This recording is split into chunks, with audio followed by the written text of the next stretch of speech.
Here I am sitting on my porch, staring at the empty space where Karen HOA builds a pool in my property and had the audacity to claim she owns it. Little did I know the battle for my rights was just the beginning of a twisted game of control and revenge. Here's how it all went down. You wouldn't believe what happened to me last summer. My name's irrelevant, but let's just say I'm your average Joe with a love for a quiet life. I live in a cozy suburban neighborhood, the kind where everyone knows each other but minds their own business. Well, everyone except Karen. She's our homeowners association, HOA president, and let me tell you, she takes her role way too seriously. It all started on a sunny morning. I was enjoying my coffee on the porch when I saw a truck pull up next door. Karen was directing a bunch of workers right into my backyard. Confused, I walked over. "Karen, what's going on?" I asked. "Oh, we're building a community pool," she said, as if it was the most normal thing in the world. "In my backyard?" I was stunned. "Yes, the HOA decided it's the perfect spot. It's practically HOA land anyway." I couldn't believe it. "I'm not even in the HOA, Karen."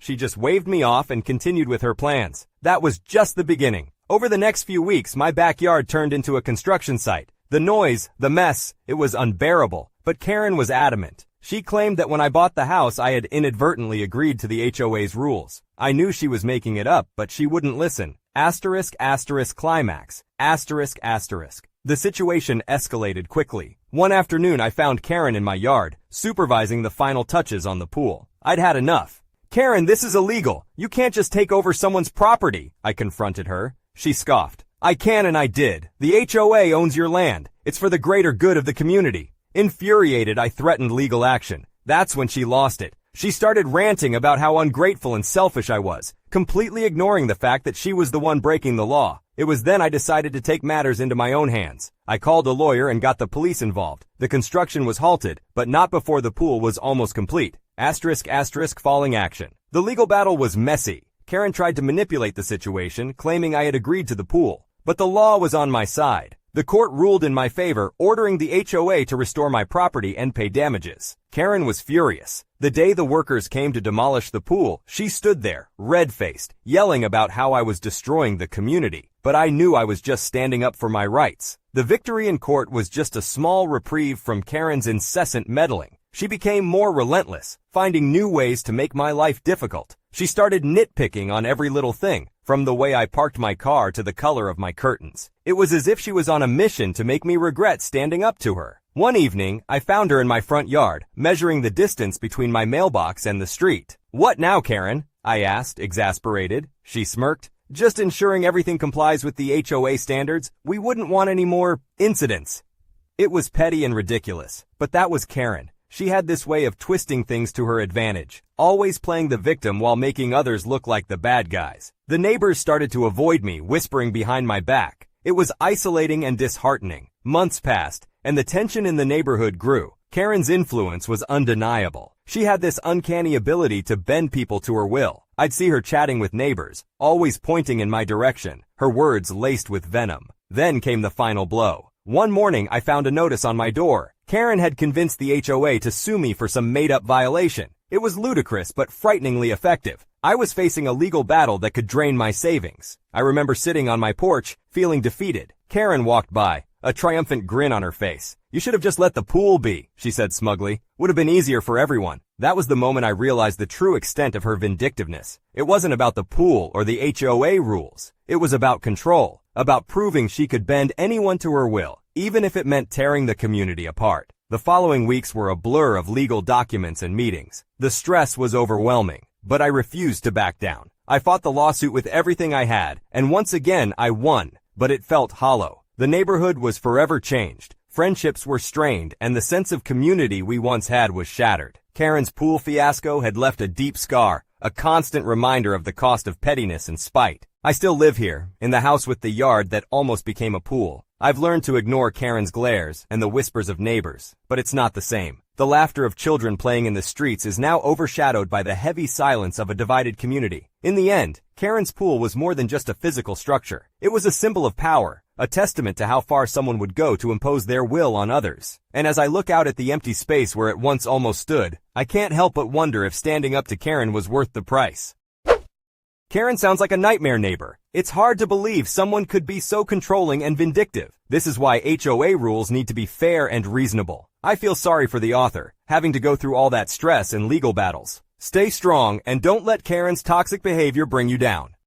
Am I a jerk for refusing to be my friend's alibi so he can cheat on his GF? I, 21-year-old male, have known my friend Matt, 21-year-old male, since we started college. We're in the same program and have been roommates since day one. Little did I know this decision would eventually lead to a series of events that would tear our friendship apart. Here's how it all went down. I, 21-year-old male, have known my friend Matt, 21-year-old male, since we started college. We're in the same program and have been roommates since day one. Overall, I'd say Matt is a great guy. However, he has a terrible tendency to cheat. Throughout college, I think Matt had 7 different girlfriends, and each of those relationships ended because he would cheat. Back in January, he started dating his current girlfriend, 21-year-old female, and has been with her far longer than any of the previous relationships. From my interactions with Jen, I know she's a wonderful person. She's very polite, beautiful, and clearly devoted to Matt. For the past few weeks, Matt has also developed a close relationship with his anatomy lab partner, 21-year-old female. It's become pretty clear to me and my other housemates, 21-year-old males, that there is some romantic relationship between them. We've even all met Cindy as she came by our house a few times. Long story short, Matt has told me and the other guys that things between him and Cindy are moving fairly quickly, and that Jen is completely in the dark about this. He told us that, for the foreseeable future, he'll be spending a few nights hanging out at Cindy's place. Here's the issue.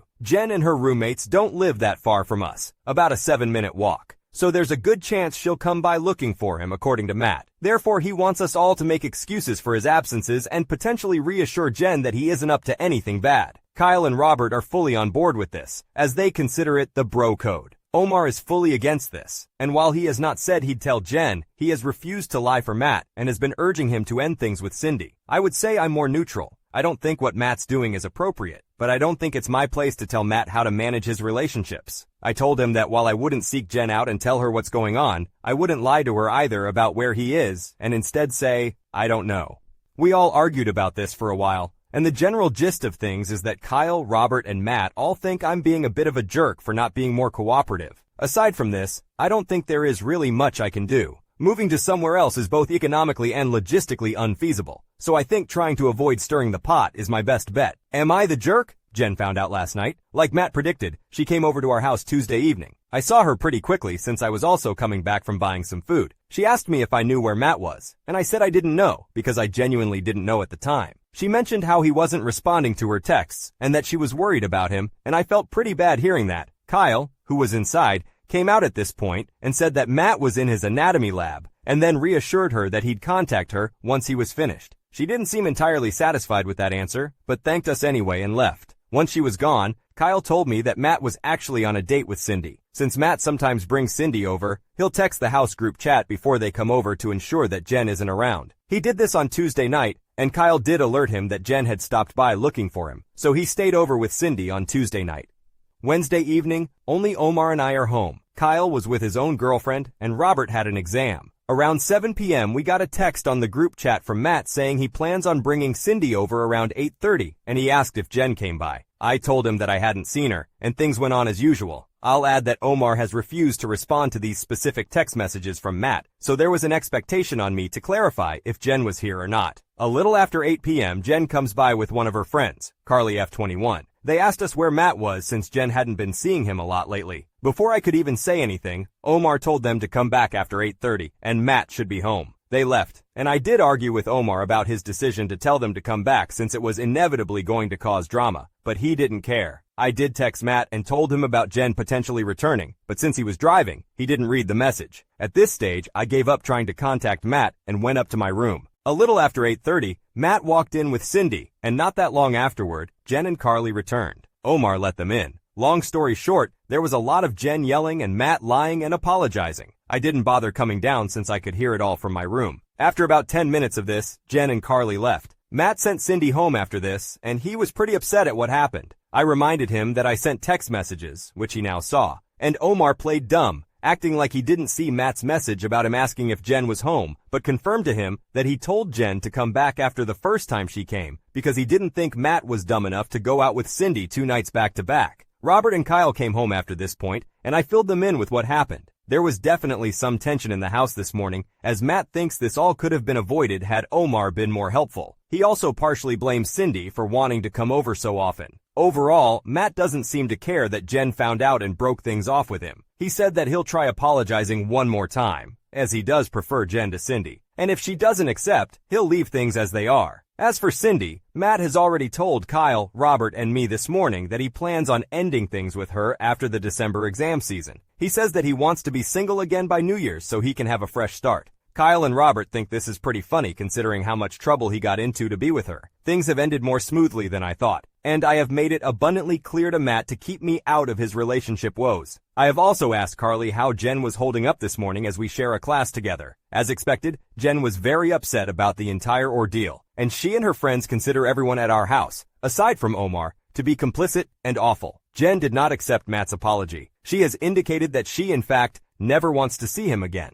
Matt is still with Cindy, and he still plans on breaking up with her after the December exam season. According to him, Cindy is starting to feel pretty secure now that Matt is no longer with Jen, and has expressed her desire to form a serious relationship with him. While he does feel a bit guilty, he thinks it's best for both of them that he ends things with her before New Year's. Despite feeling guilty, Matt has attempted to reactivate his Tinder account, but Kyle made him take it down. Kyle thinks it's too soon for Matt to do this since someone we know is bound to see him there. And according to Kyle, Matt needs to play up the angle that he's heartbroken about falling out with Jen. Kyle has smoothed things over with his girlfriend by claiming he had no idea Matt was cheating. Robert backed him up on this and expressed that nobody aside from Matt knew. While I did plan on telling Carly the truth about what was going on, considering how quickly Matt, Kyle, and Robert have been moving, I opted against this. Instead, I've told Carly that I also did not know about Matt's cheating. Yes, it's a lie, but since I was against Matt cheating, I don't think it's fair for me to go down with the ship, considering that both Kyle and Robert are getting off relatively scot-free. Apparently, I was convincing enough as Carly told me that while she herself doesn't think I'm so bad, Jen will need time to process what went down, so it's best to give her space. Again, I get it isn't the most appropriate measure, but I really don't think I deserve to be in the splash zone. Omar has expressed his strong disappointment in all of us, but at this stage, his voice has become ambient noise according to Kyle. Since I'm fortunately visiting my parents this weekend, I get to be away from the drama and hopefully any potential fallout. Also, since it's relatively earlier, we'll have to wait and see if anything else happens. But I hope, pray, the worst is over. After going through this story, it is clear that being put in a situation where a friend expects you to lie or cover up their infidelity can be incredibly challenging. It is important to consider the values and principles that guide your own actions and decisions. While there may be differing opinions among friends, it is crucial to stay true to your own moral compass and make choices that align with your personal beliefs. In the end, honesty and integrity should always prevail, even if it means facing difficult consequences or potentially damaging friendships. As I stood at the crossroads of a heart-wrenching decision, torn between a pre-planned vacation and the tragic loss my boyfriend's family had suffered, little did I know that my choice would unleash a series of events that would test the very foundation of our relationship. Here's how it all went down. My boyfriend, 30M, and I, 28F, have been dating for 4 years and have been living together for the past 18 months. Our lease is up at the end of this month, and we were hoping to have purchased a house by now, but that didn't happen. So we decided to renew our lease and continue the house hunt. I've also had a very stressful year career-wise, so this fall a few friends and I booked a trip to Mexico for a yoga wellness retreat. We are leaving next Thursday, and we are all really looking forward to it. The week before Thanksgiving, my boyfriend's dad unexpectedly passed away. My boyfriend immediately flew out to be with his mom and siblings. He ended up staying there for Thanksgiving instead of coming home, which I completely understand. Due to the holiday and scheduling conflicts with other relatives, the funeral wasn't scheduled until the Friday after I leave for my trip. When he told me the date of the funeral, I reminded him that I would be gone. He asked if there was any way I could reschedule the trip or get a refund, and I told him I would look into it. But the trip was booked through a group rate and was non-refundable, and none of my friends wanted to go through the hassle of rescheduling, which is unfortunate, but I understand. I saved a lot of money to take this trip and really need the escape, and if I cancel, I won't get the money back at all. I explained all of this to my boyfriend, and he asked me what I was going to do. I apologized and told him that I think I am going to go on the trip because I don't want that money to go to waste. All of this was over the phone because he was still with his family, and he told me we would talk more when he got back. When he came home, we talked more about it, and I apologized so many times when I was explaining why I was still going on the trip. He seemed to understand and told me it was fine. But when I asked him when we were going to sign the papers to renew our lease because I want that done before I leave, he said he's not doing that anymore. He said that he came back to figure some things out at work and then he's flying back for the funeral and will be staying with his mom while they figure some things out. I asked him why he didn't talk to me about this first, and he said that he's talking to me about it right now. He said his mom needs help, so he's going to stay with her. I asked him what I am supposed to do about a place to live, and he told me to figure it out with my friends on our vacation. I told him that he's putting me in a difficult situation, and that he seemed fine with me going on the trip and missing the funeral. He said he wasn't going to beg me to cancel my trip, and that I made that decision on my own, so he's making this decision for himself. I told him he's being a jerk, and should have talked to me about this first. He said I'm the one who prioritized relaxing on a beach over being at his dad's funeral, so if anyone is in the wrong here, it's me. It is clear that both individuals in this relationship are grappling with their own emotions and priorities during a difficult time. It is important to remember that everyone copes with grief differently, and there is no one-size-fits-all approach to mourning. Communication and understanding are key in navigating such delicate situations. It is crucial for both parties to listen to each other's perspectives and find a compromise that respects their individual needs, while also considering the impact on their relationship.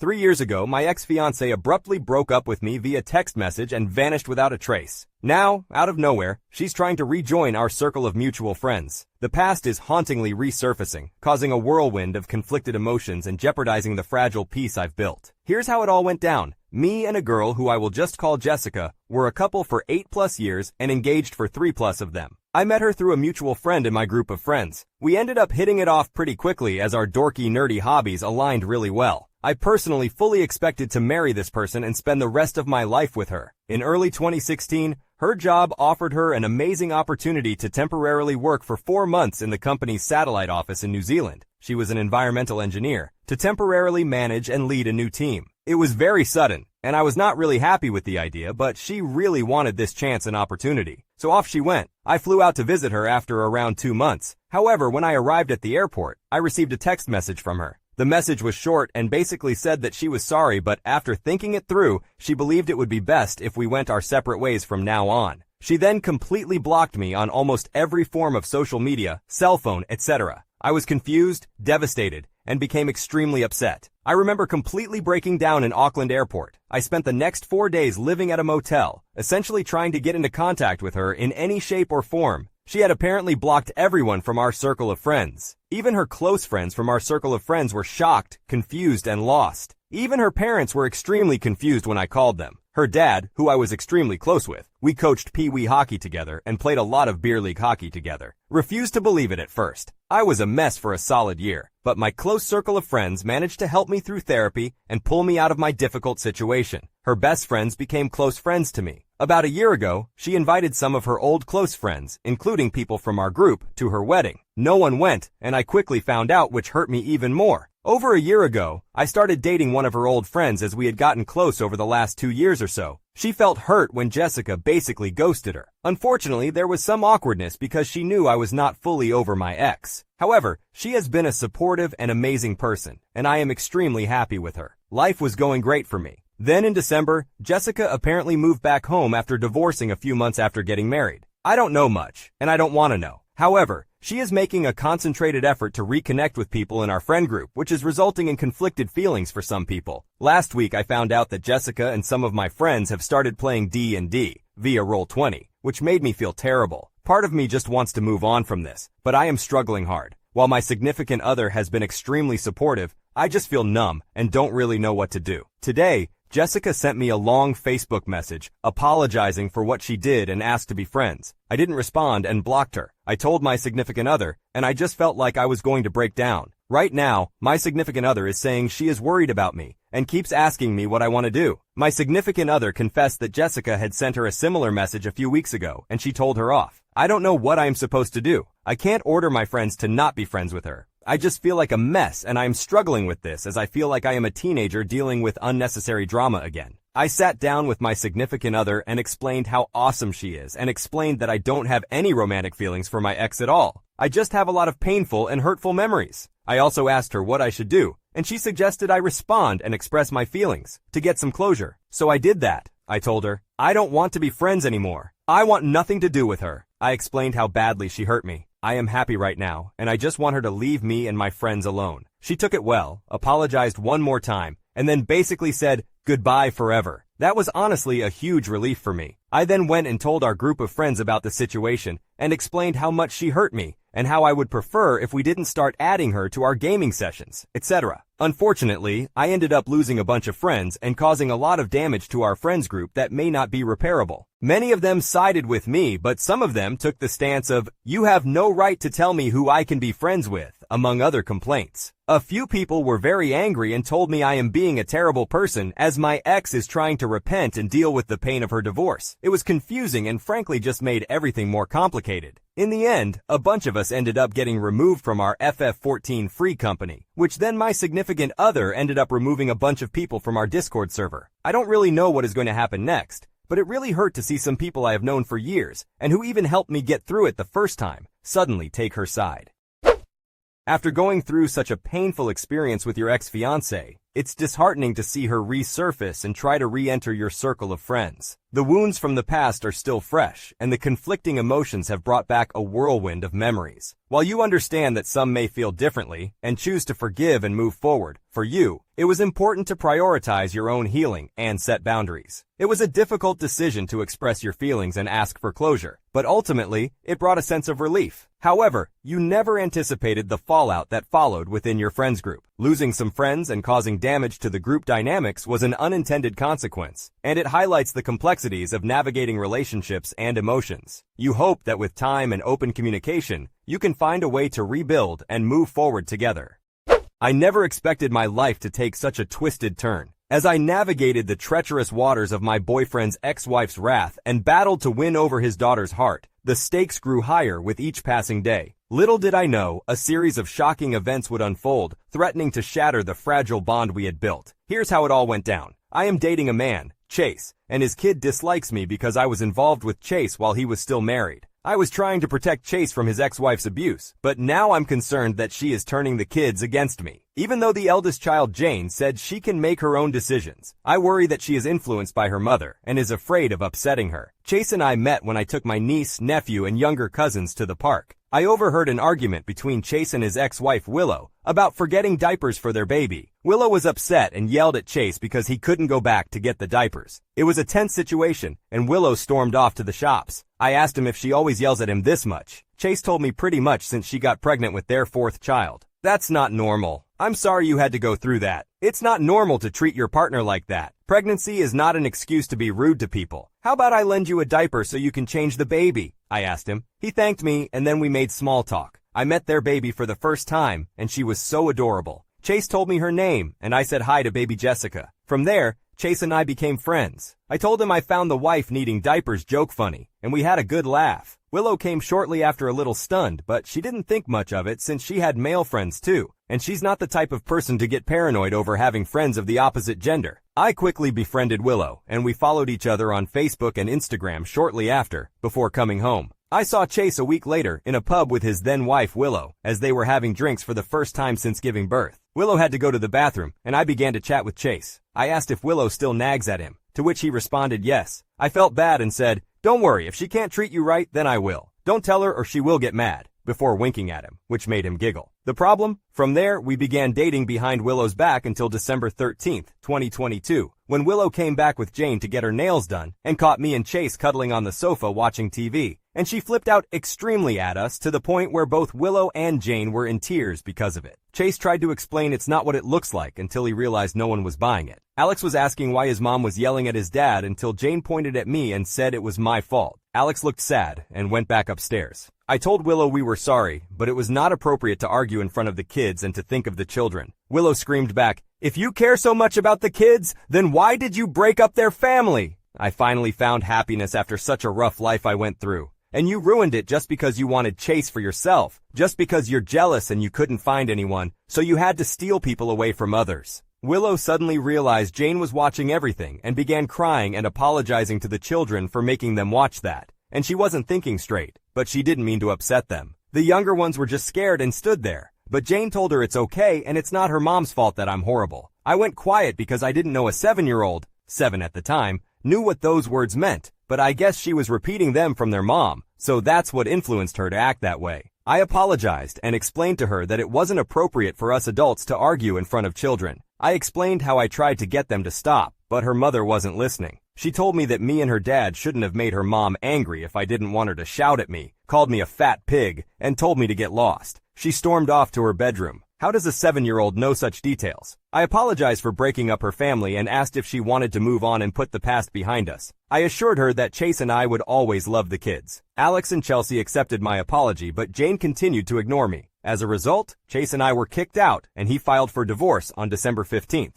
The court proceedings are still ongoing. Eventually, they were granted 50-50 custody, but not immediately. When they first came to my house, I offered Chase and the kids to move in since I have more space. I wanted to welcome the kids by giving them a hug, but Jane pulled them away and said, "She hurt mommy and made her sad, so don't go near her." She told me she didn't want me there, and that she only came because she was forced to. Despite this, I gave them teddy bears with their names on them, which I had knitted by my sister using my own money. Chase offered to pay, but I refused. I thought it would be a small gesture to welcome the kids. However, Jane expressed her dislike for the teddy bears, calling them ugly. She claimed to have her own bear that mommy gave her and insisted that it was better. I don't understand why she acts as her mom's personal therapist. It's not her responsibility to take care of her mother's feelings. I told her she doesn't need to look after her mom, but she insisted that she wants to and that it's her choice. She accused me of trying to make her hate her mom. Jane came running down and sat on the sofa. She used her fingers to rip apart the sewn teddy bear and stormed off to her bedroom. I went to my bedroom and cried. I had personally made those teddy bears as a welcome gift for the children, and she destroyed them. Jane is always rude to me whenever she comes to my house. I understand that I upset her mother, but I want her to have a bond with me, which she refuses to allow. I have tried attending her events, but she always runs up to her mom and dad with joy, then throws a tantrum whenever she sees me. She questions why I am there and says she doesn't want me there. She says she will continue throwing tantrums until I leave, and I have had to leave many family events in tears because of the stares and dirty looks I receive. She has even skipped a few of her siblings' events because I was present, and she refused to attend if I was there. Willow tells me that I should have thought about the consequences before breaking up the family, and I acknowledged that and apologized. I have already been punished enough, and now even my own boyfriend's parents and family hate me and don't want me at family events because they want Willow to feel safe in their home. Jane always starts crying whenever I join in. Although she eventually got along with Chase, she still hates me. Last month, I attended her birthday celebration with Chase as he was invited, but she started screaming and crying, saying she didn't want me there and that I ruined her birthday. She grabbed my present, opened it, and broke the doll into pieces before throwing it in the bin, all while saying it was the worst present ever. Willow said, "Well, no one told you to cheat with my ex-husband and break up the family. You should have thought about that beforehand. It's her choice if she doesn't want you here. If she doesn't want you here, then you should leave. I didn't even want you both to come here, but I only invited you so you wouldn't sue me for parental alienation." Chase and I were verbally attacked by the adults, especially Willow's granddad, who shouted at me, blaming me for breaking up the family and manipulating Chase. Even Chase's mom tried to escort us out, with his dad escorting both of us. It has reached the point where Jane will go through her daily routine, visiting her maternal grandparents, my grandparents, or going out in town with her mom all day, and then returning late at night at 8:30 p.m. She demands to have sleepovers to avoid me and her dad during his custody turn. Chase tried to sue for parental alienation, but the judge ruled that unless Jane is sleeping over at her mom's during our custody term, meeting up with her outside of her house does not violate custody agreements. I know I made a mistake. I tried calling a therapist yesterday, but Willow threatened to take me to court if I try to involve myself in parenting matters. It turns out she had already put the kids in therapy a while ago, and the therapist mentioned that while it would be nice for Jane to bond with Chase, she doesn't have to stop hating me if she doesn't want to, as long as she remains civil and doesn't take it out on potential half-siblings in the future. How can I get Jane to stop avoiding and hating me, and help her understand that she doesn't have to fear her mother's judgment? Me and Chase were going on a date night. I hired a babysitter to watch over my boyfriend's children while we go out to a restaurant out of our local area to eat out. Chase had some rules that the children sleep at 11 p.m. are not allowed fizzy drinks, and are not allowed to drink or invite people to our home. They aren't allowed to take the children out after 7 p.m. That sounds reasonable in my opinion. I informed the babysitter that I had made chicken nuggets and provided various snack options such as lollipops, a packet of crisps, sweets, or a bowl of fruit. Additionally, I mentioned that I had made cheesecake in case the children got hungry. I specifically instructed the babysitter not to serve all the snacks at once, as they were meant to be options. To ensure the children stayed hydrated, I also provided juice cartons with straws. The babysitter acknowledged and understood these instructions. Before leaving, I gave the babysitter a list of instructions on how to care for the children. My partner Chase and I then left. However, when I returned 2 hours later, due to unexpected traffic delays that I had informed the babysitter about and apologized for, I discovered that the babysitter had given Jane, Alex, and Chelsea a can of Coke each, along with 3 packets of Smarties per child. These items were not purchased by us, and the Coke cans were placed on the highest shelf of the fridge, where only Jane would be able to reach them due to her height. Chelsea had spilled Coke on her shirt and had chocolate around her mouth. Alex approached us crying because his stomach was hurting. Concerned about Jessica's whereabouts, I checked her crib. She has 2 cots, one upstairs and one downstairs in the living room, and found her eating an entire banana. While Jessica is being introduced to solid foods, she's only allowed to eat cut-up apples and bananas as stated on the instructions. Chase immediately took the banana away from Jessica, which caused her to cry. If it had just been the Coke or the 3 packets of Smarties, which were the ones we had bought, Chase would have given the babysitter a warning. However, the potential choking hazard posed by the whole banana and the fact that the babysitter had purchased and consumed a can of beer while at our home and left the children unattended were unacceptable. Understandably upset, Chase promptly terminated the babysitter's employment and only paid her half of the agreed-upon amount. He expressed his anger towards her for leaving the children alone with Jane, who is only 8 years old and should not be responsible for caring for younger children. He also criticized her for consuming alcohol while looking after the babies. Chase recognized the potential dangers that could have occurred if the children had been left alone for an extended period of time. Although the children were not of an age where they could take care of themselves for a short period, such as being 12, 15, or 19 years old. Fortunately, nothing happened to them. I must admit that I also confronted the babysitter. The babysitter left in tears after assuring us that such incidents would not happen again. However, we prioritized the safety of our children and explained to her that leaving 4 young children alone and consuming alcohol while babysitting violated many rules. We were not willing to compromise their safety. Jane, Alex, and Chelsea were awake, while Jessica remained in her crib as their father sent them upstairs so we could discuss the situation with the babysitter. Thankfully, they were wearing headphones and watching cartoons on their tablets, so they did not hear much. After the babysitter left, we went upstairs to put the children to bed. To address the chocolate around their mouths, Jane and Alex used wipes, while I took Chelsea to the nearby bathroom in the dining room to change her shirt and clean up. Today, a few hours ago, I vented to my mom about the situation. However, she criticized us for being too harsh on the babysitter and suggested that everyone makes mistakes. This made me question whether we were too severe in our response. Am I the antagonist here? Were Chase and I too harsh on the babysitter? Extra information. Please note that we do not typically keep junk food in our house. We had only 1 multi-pack of 8 chocolate bars and 1 multi-pack of 6 packets of crisps, and we rarely consume them. This was just a special treat, and we limit the amount of junk food the children can have, as they are not particularly fond of it. BKBM, boyfriend's kid's biological mother, became upset because she couldn't afford to buy her son a Lego set that cost £15. When it was my boyfriend's turn to have custody, her son came to me crying because his mother couldn't buy the Lego set due to its cost. He asked me why his mom couldn't afford toys over £10, and I reassured him that not everyone can afford nice things, but it's okay. I told him that I would buy the Lego set for him since I have enough money. I took him shopping with me to purchase the Lego set he wanted. He was able to take it home with him this Monday when he went to his mother's house. According to her, he kept talking about how much he loves me because I bought him a toy. This apparently angered her, and when my boyfriend and I went to collect the kids yesterday, she confronted me and accused me of trying to turn her son against her. She claimed that her son now says he likes me more because I bought him the Lego set, and she couldn't afford it, so he loves me more. I attempted to explain to my boyfriend's son that not everyone has the means to afford luxurious items, but she did not accept this explanation. Instead, she accused me of causing drama, despite being the one who argues in front of her and my boyfriend's child instead of having private discussions like adults. My intention was simply to assist her financially and alleviate the burden of excessive expenses, as she is not broke, but unable to afford things that are within the means of most individuals. Even my boyfriend stated that we aren't trying to create drama, and he offered to return the Lego set if she wanted. However, she responded by saying, "So what?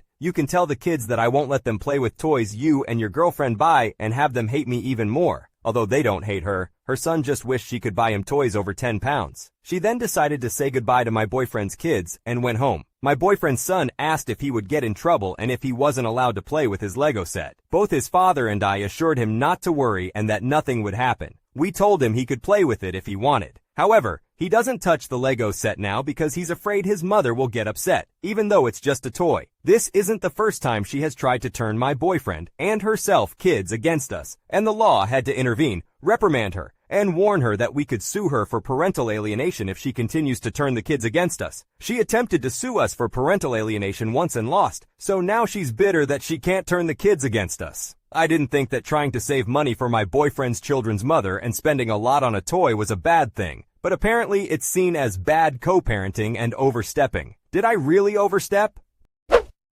The story described the challenges and complexities of navigating a complicated family dynamic. It highlighted the difficulties faced by the OP in trying to bond with her boyfriend's daughter, while also dealing with the animosity from the child's mother. It is a reminder that building relationships within a blended family can be a delicate process, requiring patience, understanding, and open communication. If you enjoyed today's stories, check out the other videos on your screen now. Submit your own stories at you'rethejerk.com. Subscribe now or you're definitely the jerk.